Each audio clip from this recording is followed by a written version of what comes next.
Bonjour, Nathalie, toujours pour cette série de courtes vidéos autour du lien de flammes jumelles. Alors aujourd'hui, je veux vous parler de discernement, parce que le discernement fait pleinement partie de ce chemin de flammes jumelles et en fait de toute personne en évolution.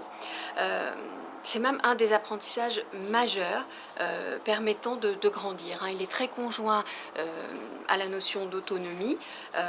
Alors une précision tout d'abord, parce que discerner, ça n'est pas juger ni même raisonner avec le mental. C'est peut-être prendre du recul ou encore mieux de la hauteur.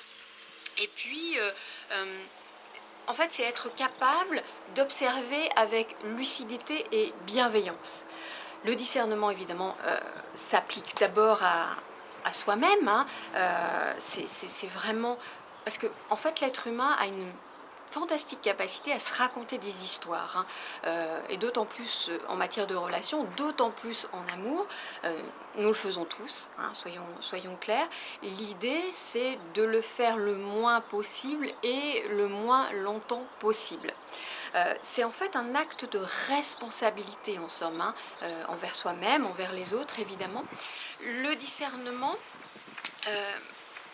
c'est aussi vis-à-vis des autres, évidemment. Alors de nos relations, des enseignements spirituels, par exemple, que l'on peut avoir ici ou là. Il y en a beaucoup en cette période, de partout, ce qui peut générer effectivement un besoin de clarté, parce que de la confusion, parce qu'une foultitude voilà, d'éléments de réponse dans tous les sens.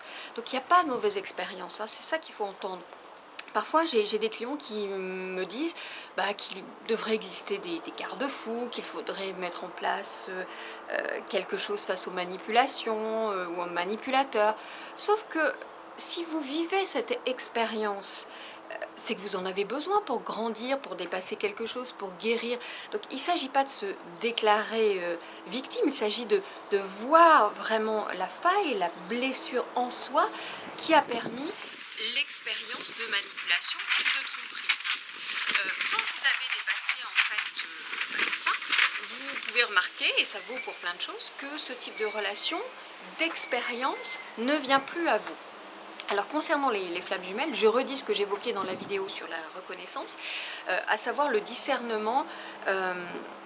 Il est très sollicité à ce niveau-là, au niveau de la reconnaissance, hein, de ce lien. Alors parce qu'en fait, c'est pas par une validation extérieure, je le redis à nouveau, un recours, par exemple, à des médiums, hein, que vous pouvez identifier si vous vivez ou non un lien de flamme jumelle. Je vois ça assez souvent. Il y a bien sûr de très bons médiums, on est d'accord, qui font vraiment très très bien ce travail-là. Simplement, d'abord, tous ne sont pas au fait des spécificités des flammes jumelles, et ça c'est important de le rappeler. Et puis surtout, permettre à quelqu'un d'extérieur de diagnostiquer, de valider si vous vivez un lien ou pas de flammes jumelles, quelque part c'est sauter...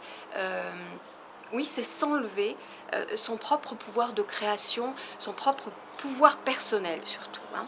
Et ça, c'est tout le contraire du chemin de flamme jumelle.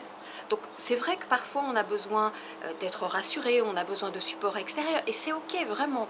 Simplement, le chemin, il est surtout dans notre intériorité, hein. C'est comme être entré dans un entonnoir, vous savez, plus on avance, plus ça se rétrécit, c'est ça, hein, en fait, le chemin de flamme jumelle.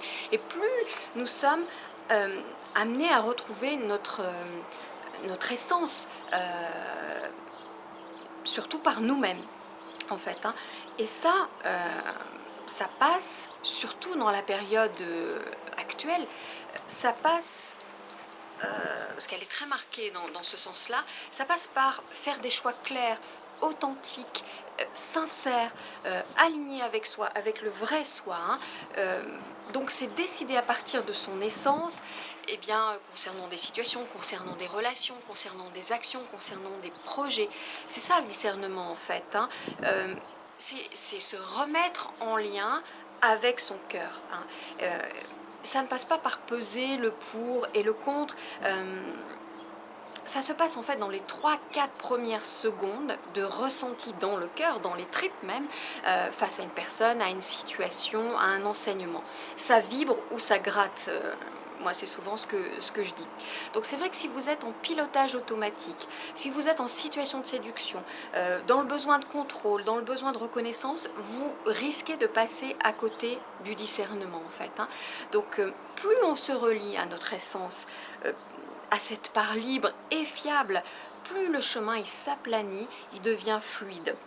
Je vous invite à lire sur mon blog Des mots à l'âme, une canalisation de mes guides concernant le discernement.